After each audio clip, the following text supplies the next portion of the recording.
दोस्तों नमस्कार।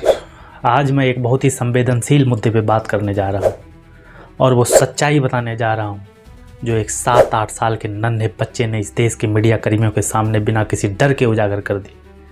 वो सच्चाई एक ऐसा आलम थी जो हमें यह कड़वा एहसास कराती है कि इस देश की राजनीति अब केवल मैली कुचली नहीं रही बल्कि पूरी तरह से घृणा और नीचता के दलदल में डूब चुकी है, जहाँ लाशों के ढेर पर सत्य को नीलाम किया जा रहा है जैसे कोई सस्ता सामान हो। 28 बेगुनाह जिंदगियां बेरहमी से छीन ली गई, लेकिन फिर भी ना आप और ना मैं उस सत्य को आवाज़ देने की हिम्मत जुटा पा रहे हैं। हमारी जुबान क्यों बंद है? क्योंकि हम सियासी खेमे में इस कदर बट चुके हैं कि सच बोलना हमें जोखिम भरा लगता है। डर हमारे दिलों में घर कर चुका है, सब कुछ बिक गया है। हमारे सिद्धांत, हमारी विचारधाराएं, हमारा पैसा और हमारी अपनी अपनी सोच। हमारी आवाज़ जो कभी आज़ाद थी अब किराए के बंधन में जकड़ी हुई है, जो सिर्फ उसी की बात कहती है जो उसे खरीद लेता है। जब एक 7-8 साल का मासूम जिसने एक दिन पहले अपने पिता का ठंडा पड़ चुका शरीर देखा, इस देश के पत्रकारों और पूरे मुल्क के सामने नन्हा सा मुंह खोलकर हकीकत बयां कर गया, तो दिल में लाज का एक तूफान उठता है। उसने वो सत्य उजागर किया जो ना इस देश का मीडिया, ना अदालतें, ना धार्मिक समूह, ना खुद को विद्वान कहने वाले और ना ही 140 करोड़ की जनता। अब जरा ठहरिए, आगे बढ़ने से पहले देखिए उस मासूम बच्चे का इंटरव्यू। एक ऐसा बच्चा जिसने अपनी आंखों के सामने अपने पिता को मौत के हाथों छीनते देखा। उसकी आवाज़ में छुपा दर्द और सत्य हमारे दिल को झकझोर देगा। मेरे तो बहुत अच्छा है। हम पहलगाम गए थे, उधर घोड़े से जाना होता था ऊपर, तो ऊपर गए तो 10-15 मिनट में वो आतंकवादी आ गए, तो हम भागे और छुपे। आतंकवादी ने ढूंढ लिया, तो हमें तो टोटल 2 ही दिखे थे। एक ने बोला कि मुसलमान अलग हो जाओ और हिंदू अलग हो जाओ, जेंट्स को बस, और हिंदू वाले जेंट्स को गोली मार दी गन से। और बाद में जब वो अचानक से गायब हो गए, चले गए, तब सब बोले जो बचे हैं वो भागो नीचे, तो हम नीचे भाग गए। मम्मी को रख के भागा था कैसे? दीदी के साथ भागा कैसे? मम्मी दीदी ने तो मेरे को घोड़े पर बिठा दिया था। मम्मी दीदी उतर के आई, मैं घोड़े से आया था। किस तरह का वहाँ पे मंजर था? क्या देखा आपने? कैसे लोग भाग रहे थे, चीख रहे थे? आपने क्या सोचा उस वक्त अपने को? कैसे बच पाएंगे? मुझे लगा तो गए थे, मेरे को लगा गए, अब तो गए, पर उन लोगों ने बचा लिया। मेरी मम्मी तो जा नहीं रही थी मेरे पापा को छोड़ के, पर हम दोनों के लिए तो जाना पड़ा। आतंकवादी क्या बोल रहे थे उस पर? कुछ बोल रहे थे लोग? हाँ, कलाम बोल रहे थे आतंकवादी, और मुसलमान बोल रहे थे। मुसलमानों को अपनी भाषा तो आती होगी, वो बोल रहे थे मुसलमान। 3 बार कलाम बोला, 3 बार उन लोगों ने मुसलमान बोला, और जो हिंदू थे उन्हें शूट कर दिया। कितने लोग थे बेटा ऐसे? कोई लोग आदमी थे क्या साथ? जैसे कैसे देखा? हमने तो 2 देखे थे, 2 बंदे थे। और आप लोग कितने थे तब वहाँ पे? हम तो होंगे 20-30। कुछ बोले थे वो लोग? नहीं, बात नहीं, थोड़ा 2-3 फुट की दूरी। क्या सोचा उस वक्त आपने? भगवान को याद किया था? क्या सोचा? हाँ, भगवान को याद किया था। बेटा सरकार से कुछ कहना चाहेंगे? सिक्योरिटी लैप्स वहाँ पर हुआ है, उसके लिए कुछ कहेंगे आप? सरकार तो गई हुई है, मतलब इतना बड़ा आतंकवादी का हमला हुआ, उन्हें कुछ पता ही नहीं है। इधर पूरी नीचे पूरे आर्मी का बेस है, उन्हें पता ही नहीं है। अब बंद कीजिए वो नाटक जिसमें बार बार कहा जा रहा है कि कश्मीर के पहलगाम में जो हुआ वो सिर्फ आतंकवाद था, उसका इंसानियत से कोई लेना देना नहीं। अरे नहीं साहब, जो वहाँ हुआ वो इंसान के खिलाफ इंसान की क्रूरता थी जो नफरत की आड़ में खेली गई। ये बहाना बनाकर कि मरने वालों में हर समुदाय के लोग थे। आप एक दुख को ढाल बनाकर बाकी 27 परिवारों के आंसुओं को नहीं छिपा सकते। अगर आपके पास सच बोलने की हिम्मत नहीं तो खामोश रहिए, और खामोश वो भी रहें जो सरकार से सवाल पूछने में हिचकिचाते हैं। क्योंकि डर हमें सच से दूर नहीं ले जा सकता। हम सब चाहे किसी भी धर्म के हों इस दर्द को समझते हैं, क्योंकि ये दर्द ना हिंदू का है ना मुसलमान का है, ये इंसान का दर्द है, इंसान का। कुछ लोग एक हकीकत तो देख लेते हैं कि हत्यारों ने क्यों और कैसे खून बहाया, लेकिन वो दूसरी सच्चाई से आंखें मूंद लेते हैं कि ये सरकार की नाकामयाबी थी। हमारे देश में एक शर्मनाक ड्रामा चल रहा है। एक गुट सत्ता में बैठे नेताओं को कोसता है, मगर नफरत और कट्टरता की आग पर चुप्पी साध लेता है। भले ही वो जानता है कि लोगों को सिर्फ उनकी पहचान की वजह से निशाना बनाया गया, और दूसरा गुट उस नफरत की मंशा को तो स्वीकार करता है, लेकिन सरकार की जवाबदेही पर खामोश हो जाता है। वो बताते हैं कि कश्मीर में चश्मदीद गवाह है जो कह रहे हैं कि लोगों को उनकी पहचान देखकर उनके विश्वास को परख कर मारा गया, मगर वो ये सवाल उठाने से कतराते हैं कि आखिर कश्मीर में हाल के दिनों में सुरक्षा बलों की तैनाती क्यों घटाई गई। धारा 370 हटाने और नोटबंदी के बाद जो बड़े बड़े वादे किए गए थे वो आखिर हवा में क्यों उड़ गए। जब हालात बिगड़ रहे थे तब गृह मंत्री ने दावा किया था कि कोई भी गड़बड़ी नहीं होगी, एक कंकड़ भी नहीं उठेगा। इसी भरोसे पर लोग कश्मीर की उन खूबसूरत वादियों में गए जहां उनकी ज़िंदगियां सिर्फ इसलिए छीन ली गई क्योंकि वो वहां थे, अपनी पहचान के साथ थे।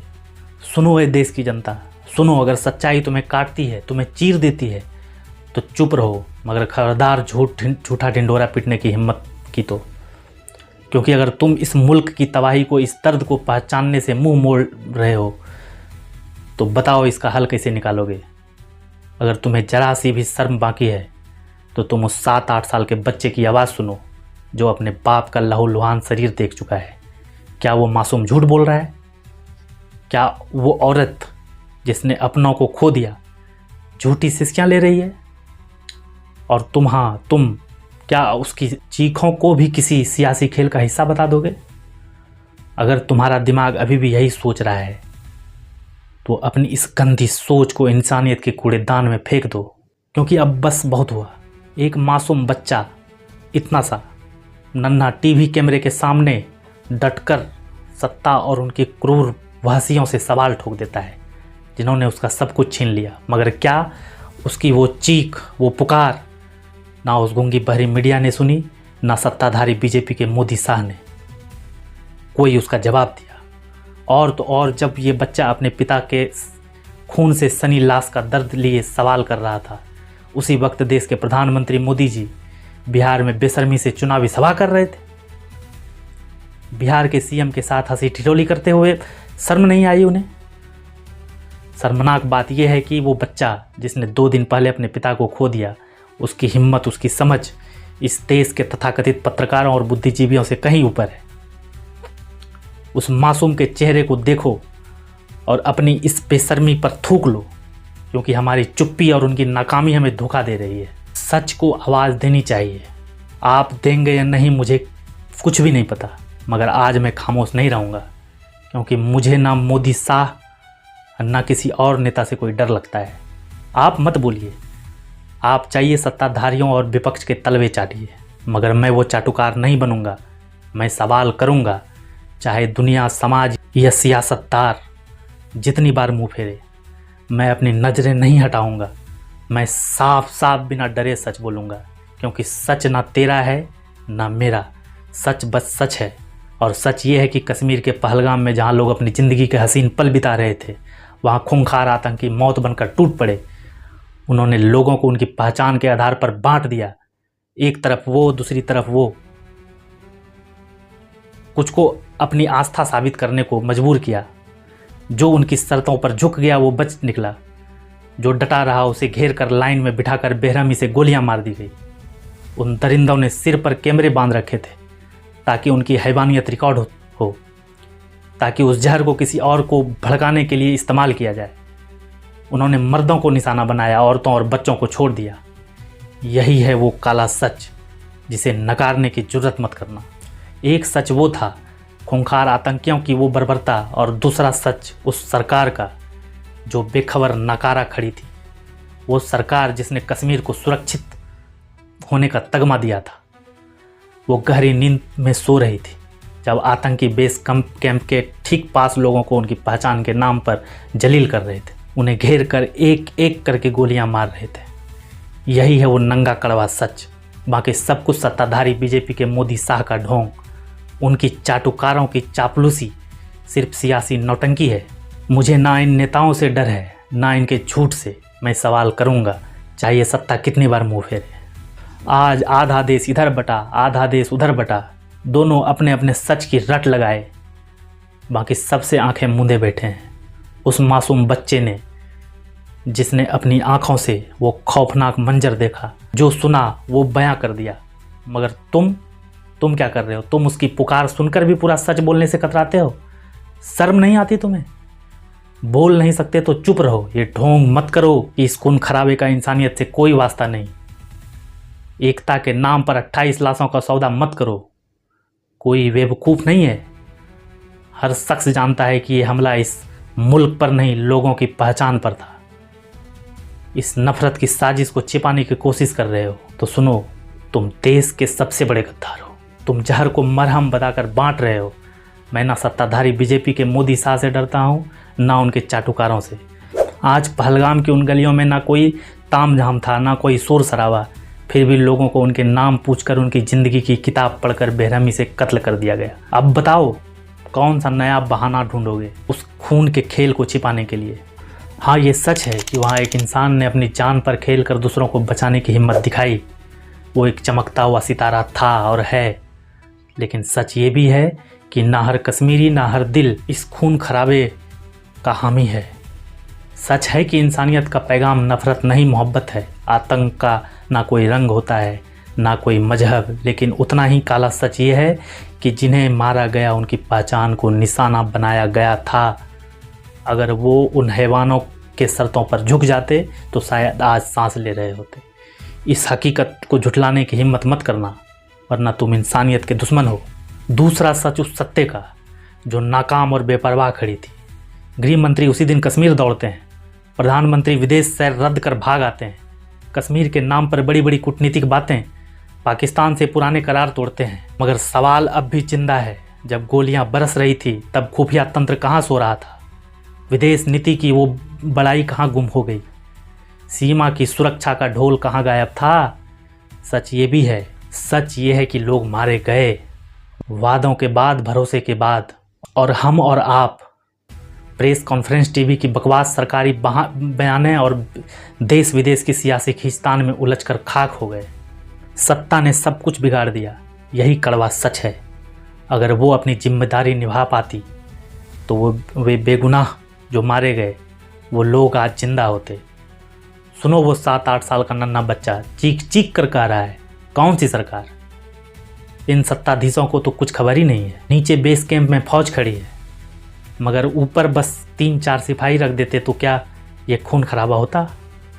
2 आतंकियों ने आकर इतनी जिंदगियां छीन ली। अगर जरा सी चौकसी होती तो शायद ये मातम ना चाहता, लोग अपने अपने घर लौट जाते। उस बच्चे ने कहा, मैं ज़िंदगी भर इस धरती पर कदम नहीं रखूँगा। उसकी ये बात वो शीशा है जो सत्ता के चेहरे पर शर्म का तमाचा मारता है। सत्ता की तरफ से किसी ने नहीं कहा इसमें भूल हुई, मगर हकीकत यही है, जब जीत का झंडा गाड़ना हो तो सारे तमगे सत्ताधीशों के, और जब खून की नदियां बहे सवाल उठे तो वही सत्ताधीश मुंह छिपा लेते हैं। इस शर्मनाक दाग से कोई नहीं बच सकता। वो उस नन्हे बच्चे के सवालों से नहीं भाग सकते जिसने अपनी मासूम आवाज़ में सच को बेपर्दा कर दिया। उसने वो आलम दिखाया जो चीख रहा था कि हम लाशों के ढेर पर भी एकजुट नहीं हुए, लाशों पर भी अपनी सियासी चूल्हे जला रहे हैं। हर कोई अपनी सोच के झंडे तले सच झूठ का खेल रच रहा है।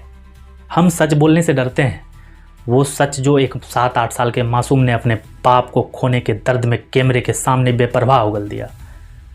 वो सवाल जो उस बच्चे के मुंह पर माइक ठूसने वालों को सत्ता से पूछने चाहिए थी। हाँ, सच ये भी है कि लोग आंसू बहा रहे हैं, दिल से दुख जता रहे हैं, मगर सत्ता को आंसुओं की नई हकीकत में कदम उठाने की ज़रूरत है, क्योंकि सत्ता की ये भावनाएं खोखली सियासी दलीलें हैं जो सिर्फ कानों को सुकून देती है लेकिन दिल को नहीं। सच ये है कि दुश्मन जो है कश्मीर के लिए एकजुट है, मगर हमारा देश टुकड़ों में बटा हुआ है। यही हमारी सबसे बड़ी हार है। कश्मीर की कहानी अब सिर्फ डर की नहीं बल्कि दिल को चीर देने वाले दर्द की है। वो डर जो 140 करोड़ दिल की धड़कनों में समा गया है, हर सांस को कांपने पर मजबूर कर रहा है। पहलगाम के उस गलियों में जो थे, उनकी चीखें आज भी हवा में तैर रही है। जिन्होंने अपनों के लहूलुहान शरीर को देखे, वो आज भी सिहर रहे हैं। जो किसी तरह जान बचाकर भागे, वो हर छोटी आहट पर थरथरा रहे हैं। जो कुछ दिन पहले कश्मीर से लौटे, वो सोच कर काँप रहे हैं, वो मैं भी हो सकता था। और जो कश्मीर जाने की सोच रहे थे, वो चुपके से कह रहे हैं, अगर हम वहाँ होते तो क्या हमारी बारी थी। ये डर सिर्फ कश्मीर का नहीं है, पूरे हिंदुस्तान का है। सवाल हर उस इंसान से है, हर उस सत्ता से है। हमारे देश में इतना दर्द क्यों है, इतना खौफ क्यों है। सत्ता दिन रात सुरक्षा का ढोल पीटती है, तो फिर लोग चुन चुन कर क्यों मारे गए। अगर उनकी पहचान को निशाना बनाया गया, तो 140 करोड़ लोग इस सच को चीख कर बोलने से क्यों डर रहे हैं। क्यों ये खौफ कि ये हमारा देश है, हमारा घर है, फिर भी हमारी सांसें थम रही है। ये डर कब खत्म होगा, कोई नहीं जानता। मगर एक बात मैं जानता हूँ, इस सच को बिना स्वीकारे इस आग का कोई हल नहीं निकलेगा। हमें मानना होगा कि कट्टरपंथ की आग ने बेगुनाहों की जान ली। इसका मतलब ये नहीं है कि हर इंसान को एक ही रंग में रंग दो, मगर सच ये है कि कट्टरता का जहर हर दिल को परेशान कर रहा है, चाहे वो किसी भी समुदाय का हो। इस सच से कोई नहीं भाग सकता। और दूसरा सच सत्ता का आज भी सवाल है। यही लोग जब सत्ता से बाहर थे, तब चीखते थे, आतंकी कैसे घुस आए। प्रधानमंत्री जी, आप मुझे बताइए, सीमाएं आपके हाथ में है, कोस्टल सिक्योरिटी आपके हाथ में है, बीएसएफ सेना सब आपके हाथ में है, नेवी आपके हाथ में है। ये विदेश से घुसपैठ के कैसे घुस जाते हैं, आतंकवादी विदेशों से यहाँ कैसे घुस जाते हैं। आप जवाब दीजिए, व्यवस्था आपके पास है। आज वही आतंकी तुम्हारी सत्ता के नीचे घुस आए। तुम्हें भी इस हकीकत को कबूल करना पड़ेगा। समाधान से पहले ज़रूरी है सच्चाई को नंगा करना। अगर तुम हादसे की जड़ को ही नकार दोगे, तो इसका कोई हल नहीं। आंखें मूंदने से खून खराबा नहीं रुकता। अगर आज भी तुम ये मानने को तैयार नहीं कि ये हमला नफरत की आग से भड़का था, कि सत्ता की नाकामी ने इसे जन्म दिया, तो सुन लो मेरे भाइयों, मेरे दोस्तों, मेरे साथियों, तुम अगली लाश का रास्ता साफ कर रहे हो। ये भी कड़वा सच है, जो सच से भागते हैं वो सिर्फ कायर नहीं, उन हैवानों के साथी बन जाते हैं। याद रखो, फैसला तुम्हारा है। सच को गले लगाओ या चुपचाप बैठकर अगली लाश की गिनती करो और अपनी अपनी सोच के हिसाब से सच गढ़ लो। ये सवाल मैं आपके ऊपर छोड़ता हूँ, आप नीचे कमेंट में ज़रूर बताइएगा। लेकिन इस हमले के बाद जो हमारे देश के प्रधानमंत्री बिहार में अपनी राजनीतिक रोटियां सेक रही थी, उनको शर्म आनी चाहिए। और एक हमारे अमित शाह जो गृह मंत्री हैं, वो कश्मीर में जाते हैं, उन पीड़ितों से मिलने के लिए रेड कारपेट बिछाया जाता है उसके लिए।